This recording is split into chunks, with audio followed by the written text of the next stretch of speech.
sauvetage sur glace des pompiers de Montmagny en formation spécialisée. La Fédération des chambres de commerce et la Chambre de commerce locale demandent de clarifier les règles du projet de loi Q5.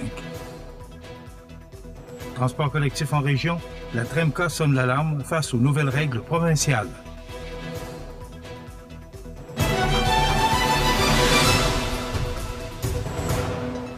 Mercredi 11 février 2026. Bonjour mesdames et messieurs et bienvenue à votre bulletin d'actualité sur le réseau de télévision CMA TV. Afin d'assurer une préparation optimale de ses équipes d'intervention, la Ville de Montmagny annonce le début d'une formation spécialisée en sauvetage sur glace destinée aux pompières et pompiers du service de sécurité et incendie. Cette formation pratique débutera le 13 février et se déroulera sur une période de 6 jours jusqu'au 23 février. Les exercices auront lieu à différents endroits stratégiques, notamment sur la Rivière-du-Sud et dans le secteur du bassin. La Ville précise que ces activités sont planifiées et encadrées et invite la population à ne pas s'inquiéter ni communiquer inutilement avec les services d'urgence lors de leur déroulement. Les sites d'entraînement seront déterminés quotidiennement par les formatrices et formateurs en fonction des conditions de la glace et de la météo afin d'assurer un environnement sécuritaire pour l'ensemble des participantes et participants. La formation sera dispensée par une entreprise reconnue et homologuée par l'École nationale des pompiers du Québec. Par cette initiative, la Ville de Montmagny réaffirme son engagement envers le développement des compétences de son personnel et la sécurité de la population. Le perfectionnement continu des équipes permet d'assurer des interventions rapides et sécuritaires lors de situations d'urgence impliquant des plans d'eau gelés durant l'hiver régional québécois. La Fédération des chambres de commerce du Québec et la Chambre de commerce et d'industrie de la MRC de Montmagny haussent le ton à propos du projet de loi Q5, présenté par le gouvernement du Québec, qui vise à accélérer l'octroi des autorisations pour les projets prioritaires et d'envergure nationale. Les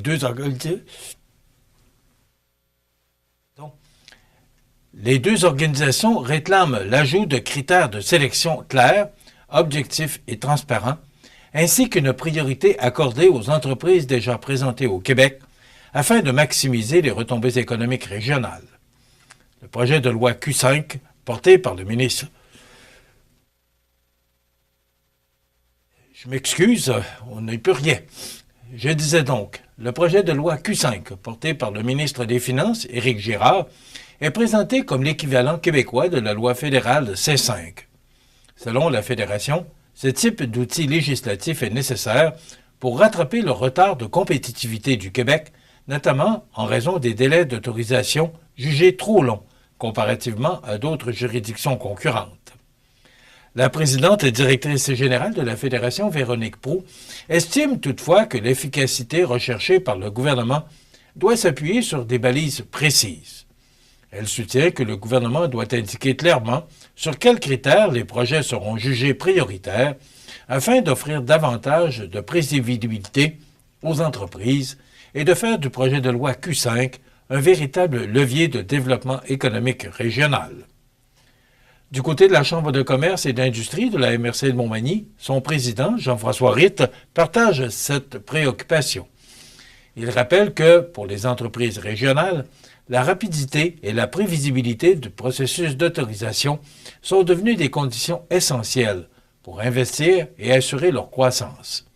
Selon lui, le projet de loi représente une occasion importante à condition que les critères de sélection soient équitables et que les entreprises déjà enracinées dans les milieux locaux soient priorisées.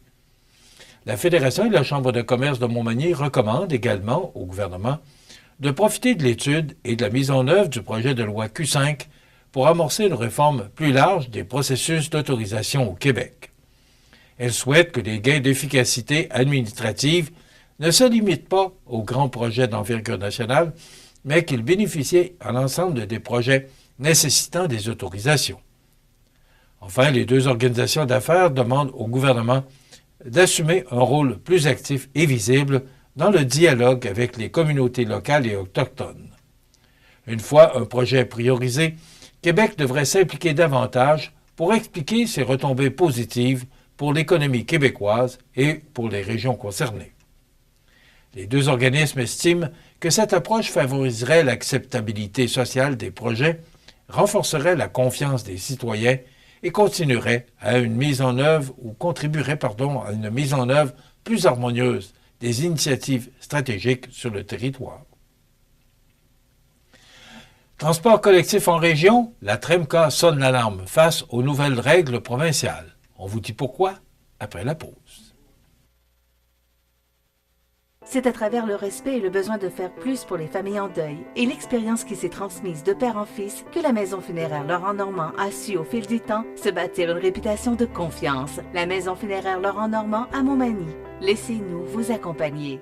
Le restaurant Pizzeria Porto Bellissimo, un incontournable à Saint-Jean-Port-Joli. Pizza débordante de garniture, menu varié et abordable. Délicieux dessert avec des produits de grande qualité des gâteries de l'Ami. Porto Bellissimo et les gâteries de l'Ami, route de l'église à Saint-Jean-Port-Joli. Au Canada, l'alcool, la drogue ou une combinaison des deux sont impliqués dans presque 4 collisions mortelles par jour. Aidez-nous à empêcher que d'autres vies soient réduites au silence. Au volant, pas d'alcool, pas de drogue, pas de victimes. Vous regardez CMA TV, le réseau de l'information sur la Côte-du-Sud. La table régionale des élus municipaux de la Chaudière-Appalaches, TREMCA, tire la sonnette d'alarme et réclame des ajustements rapides au programme d'aide au développement du transport collectif afin d'éviter des coupures de services dans plusieurs MRC de la région. Les nouvelles modalités du programme 2025-2027 ont été communiquées à la fin novembre, alors que plusieurs services étaient déjà en opération depuis le printemps, sans cadre financier clair pour l'année en cours.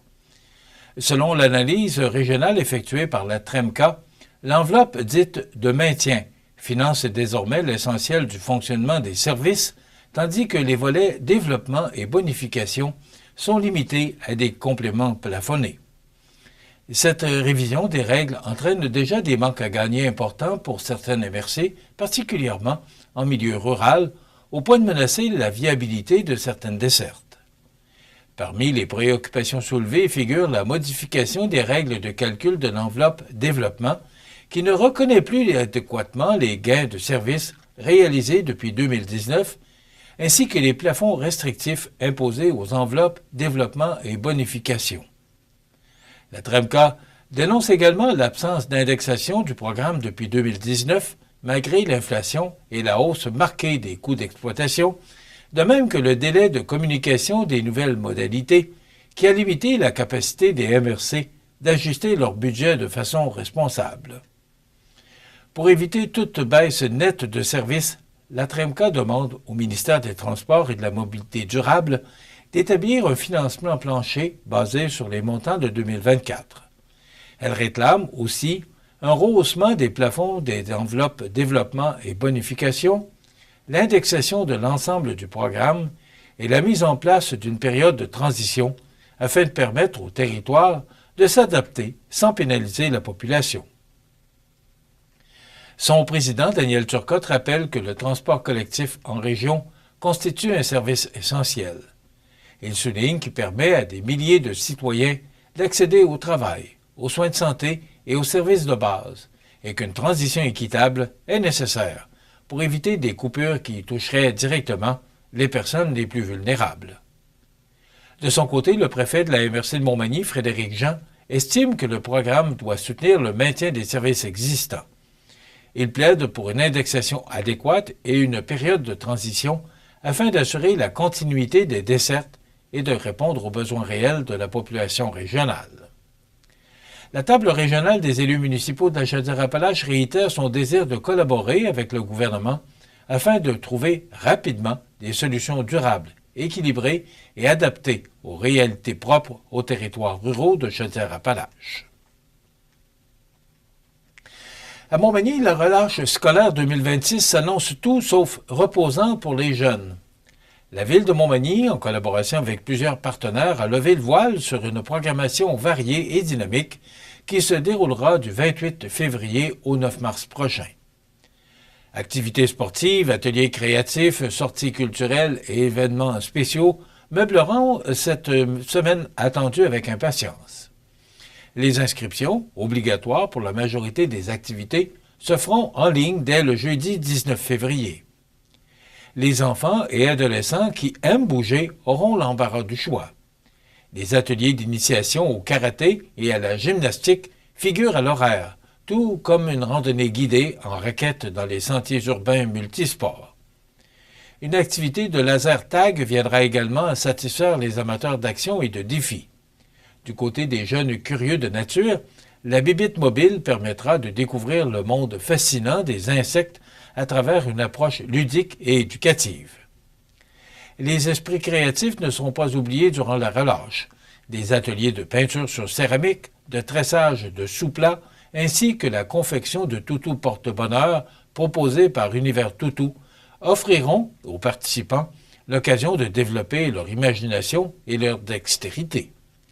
Ces activités manuelles visent à favoriser l'expression artistique tout en permettant aux jeunes de repartir avec leur création. Les infrastructures récréatives municipales adapteront aussi leurs horaires pour l'occasion. Le parc récréatif, l'aréna et la piscine Guylaine Cloutier seront accessibles à de nombreuses reprises afin de permettre aux jeunes de patiner, de jouer au hockey, de glisser ou de se baigner.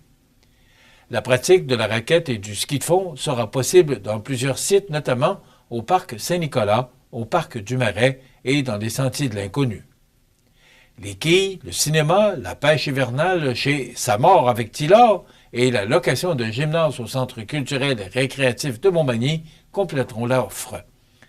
La bibliothèque de Montmagny jouera encore un rôle central dans la programmation 2026. Le troc de livres, de jeux et de casse-tête lancera officiellement la relâche le samedi 28 février. Des ateliers scientifiques, de découverte musicale, d'improvisation, d'astronomie, des séances de jeux de société, l'heure du conte des jardins, ainsi qu'une chasse au trésor animeront la semaine. Les Arts de la Seine proposeront aussi un spectacle jeunesse avec le rocker Henri Godin. Enfin, des ententes intermunicipales permettront l'initiation à l'escalade à Lillet et une sortie hockey au centre Vidéotron, faisant de cette relâche 2026 une expérience mémorable pour les jeunes manimontois.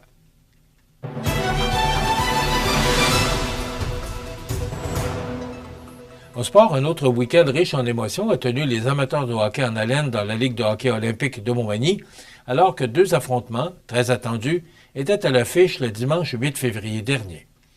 En levée de rideau, le restaurant à la Rive rendait visite au groupe MG dans un duel marqué par une intensité soutenue et un jeu serré. Après 14 victoires consécutives, la formation du restaurant à la Rive a vu sa séquence prendre fin, s'inclinant 2-0. Le groupe MG a livré une performance collective solide, appuyée par un jeu défensif discipliné et un blanchissage convaincant. Jean-François Morissette et Félix Saint-Pierre ont trouvé le fond du filet, capitalisant sur leurs occasions clés pour faire la différence. La deuxième rencontre de la journée opposait Hockey-Pneus à Armoire-Mathurin.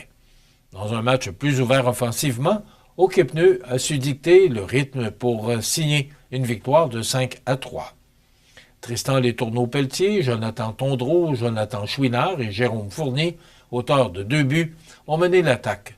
Pour Armoire-Mathurin, William Lamonde, Édouard Bernier et Félix Guimont ont répliqué, sans toutefois réussir à renverser l'issue du match.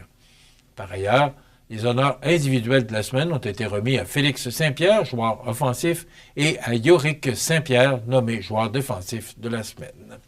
Et défaite cuisante, je pense que c'est le mot est bien juste, de 5-0 de l'équipe canadienne contre l'équipe américaine aux Olympiques de Milan, Cortina, hier soir. Donc, le match s'est déroulé hier après-midi. Le prochain match de l'équipe féminine aura lieu jeudi contre la Finlande et les hommes, l'équipe masculine, doivent affronter les Tchèques demain, jeudi. Voilà ce qui complète votre bulletin d'actualité de ce mercredi 11 février. Dans un moment, les prévisions de la météo. Et pour le menu de cette émission du mercredi du 11 février, chronique culturelle dans quelques instants, Audrey Saint-Pierre nous amène chez Beau Site Création pour la Saint-Valentin.